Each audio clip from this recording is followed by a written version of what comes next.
அனைவருக்கும் வணக்கம். இன்றைய பதிவில் நம்ம பார்க்க போகிற விஷயம் என்னென்னா, தென்னை மரத்தில் வண்டுகள் பராமரிப்புக்காக நம்ம ஒரு காரியம் செய்யணும். அந்த வண்டுகள் அப்படிங்கிறது என்னென்னா, கருப்பு கலரில் இருக்கக்கூடிய காண்டாமிருக வண்டு, சிவப்பு கலரில் இருக்கக்கூடிய கூன் வண்டு. இந்த 2 வண்டு ஏன் வரும் அப்படின்னு சொன்னால், பொதுவாக அந்த மரங்களில் தான் அது உட்காந்து முட்டை போடும். எந்த இடத்துல போடும் அப்படின்னா, ஒரு இடத்துல சாணம் குமிஞ்சு கிடக்கு அப்படின்னா அதில் முட்டை போட்டு, சாணம் நல்ல சாப்பாடு அதோட முட்டைக்கு. அதனால் பொரிஞ்சு தன்னோட புழு நல்லா வரணும்னு அந்த வண்டு முட்டை போடும். அதுதான் கருப்பு வண்டு. நீங்கள் வெள்ளை கலரு புழுன்னு சொல்கிறீங்கள்ல, அதுலேருந்து வரக்கூடியதான் கருப்பு காண்டாமிருக வண்டு. அதே இது சிவப்பு வண்டு எங்கே இருக்கும்னா, மரத்தோட உடம்புல எங்கேயாவது ஒரு கீறல் விழுந்திருக்கு, ஒரு பள்ளம் விழுந்திருக்கு, ஒரு இயந்திரம் இடித்ததுனாலையோ இல்லை நம்ம மேலே ஏறும்போது அருவாளில் வெட்டுவாங்க, அந்த மாதிரி பண்ணுறப்பையோ ஒரு பள்ளம் விழுந்துச்சுன்னா அந்த பள்ளத்தில் போய் அது முட்டை போடும். ஏன் அப்படின்னா, அந்த மரத்தோட ஈரத்தை எடுத்துக்கிற மாதிரியும் தாம் குழந்தைங்கள் நல்லா வரணும்னு அது முட்டை போடும். அது பொரிஞ்சு ஓட்டை உள்ளே போயிடும், மரத்துக்குள்ளே போயிடும். அப்படியும் போகும். இன்னொன்று, நான் நேற்று சொன்ன மாதிரி மரத்தோட தலைப்பகுதி அழுகுச்சுன்னா, அந்த தலைப்பகுதி அழுகிறப்ப அந்த அழுகல் வாடகைக்கு அந்த அந்த மரத்தை சாப்பிடணுங்கிற எண்ணத்தோடு இந்த வண்டு வரும். இது வண்டு வந்தது எப்படி தெரியும்? அந்த மட்டையெல்லாம் பார்த்திங்கன்னா நாய் கடித்த மாதிரி அப்படியே கொதறின மாதிரி ஒரு அமைப்பு இருக்கும். அப்போ அதுக்குள்ளே நல்லா விலக்கி பார்த்திங்கன்னா உள்ளே ஒரு ஓட்டை இருக்கும். அந்த ஓட்டைக்குள்ளே தான் அது போயிருக்கும். அப்போ 2 வகையான வண்டு. இந்த வண்டை, கருப்பு வண்டை எப்படி பிடிக்கணும்? வாய் அகலமுள்ள ஒரு பானை அல்லது பாத்திரம், உடஞ்ச வாளி அந்த மாதிரி. இது என்ன செய்யணும்? மண்ணை தோண்டி உள்ளே வச்சு சைடில் மண்ணை அள்ளி போட்டுறணும். சைடில் மண்ணை போட்டு அப்படியே நல்லா தடவி விட்டுறணும். அப்போ வண்டு நடந்து வந்து வாய் வழியாக உள்ளே ஒழுகுது அப்படிங்கிற எண்ணத்தோடு இப்படி நம்ம வச்சிடறோம். இப்படி அரை அடி உயரமுள்ள பானை, வாய் அகலமுள்ள பானை, இதை நிலத்தில் பதிச்சு வச்சு பாதி உயரத்துக்கு தண்ணி வச்சிடறோம். 3 கைப்பிடி ஆமணக்கு புண்ணாக்கு, கொட்டைமுத்து புண்ணாக்கு, அதை போட்டு கரைச்சி விட்டுறணும். நல்லா கரைச்சி விட்டுட்டோம்னா இப்போ என்ன நடக்கும் அப்படின்னா, 3ஆவது நாள்லேருந்து அப்படியே ஒரு வாடை அடிக்கும், ஒரு அழுகின வாடை.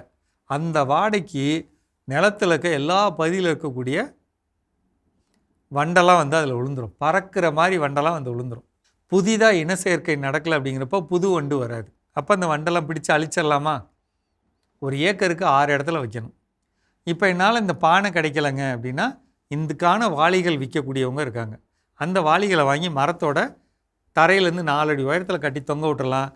பாதி தண்ணி வச்சு இந்த எண்ணெய் 1 சொட்டு 2 சொட்டு விட்டுட்டு, அல்லது இந்த பாதி தண்ணி வச்சு ஆமணக்கு புண்ணாக்க கரைக்கலாம், அல்லது அவங்க ஒரு மாத்திரை தருவாங்க, அதை அதுக்குள்ளே சொருகி வச்சிடலாம். இப்போ வண்டு விழுந்துடும். இது கருப்பு வண்டு. அதே மாதிரி சிவப்பு வண்டுக்கு முடிஞ்ச அளவுக்கு இதே மாதிரி ஒரு வாளி இருக்கும். அந்த சிவப்பு வண்டுக்கான வாளி ரெட் பாம் வீவில்பாங்க. அந்த மாதிரி அந்த சிவப்பு வண்டுக்கு அதற்கேற்ற வாளிகளை வாங்கி அதற்குள்ளே மருந்தை வைக்கலாம். இன்னொன்று, 2வது, முடிஞ்ச வரையிலும் மரத்தோட தலைப்பகுதியில் யாராவது போகிறாங்கன்னா ஒரு கம்பி கொடுத்து விட்டு நுனி மட்டையும் அடிமட்டையை விட்டு இடை மட்டையில் நம்ம குத்தி பார்த்தோம்னா ஒரு இடத்துல ஓட்டை விழுந்துருக்கும். அந்த ஓட்டைக்குள்ளே தான் நம்ம மரத்துக்குள்ளே அந்த சிவப்பு வண்டு இப்படி ஓட்டை போட்டுக்கிட்டே போகும். சரிங்களா? கருப்பு வண்டு நேராக போகணும். இப்படிப்பட்ட இடத்துல நீங்கள் முடிஞ்ச அளவுக்கு 200 லிட்டர் தண்ணியில் 1 லிட்டர் மெட்டாரைசியம், 1 லிட்டர் சூடோமோனாஸ், இது 2ம் கலந்து 1 கிலோ நாட்டு சர்க்கரை கலந்து வச்சிட்டிங்கன்னா, ஒரு நாள் கழித்து இதை 2 லிட்டர் வாட்டர் பாட்டில் இருக்குல்ல, அதை கட்டி எடுத்துகிட்டு மேலே போயிட்டாங்கன்னா மெதுவாக அந்த ஓட்டைக்குள்ளே ஊற்றி விடலாம். ஒரு ஃபொனல் வச்சு கூட ஊற்றி விடலாம். ஊற்ற ஊற்ற அந்த ஈரத்தில் அது பரவும்.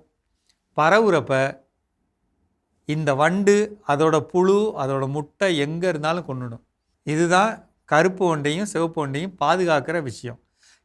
இதிலேருந்து பாதுகாத்துட்டோம்னா அதுக்கப்புறம் மரத்துக்கு வேணுங்கிற சத்துக்களை கொடுக்குறோம்.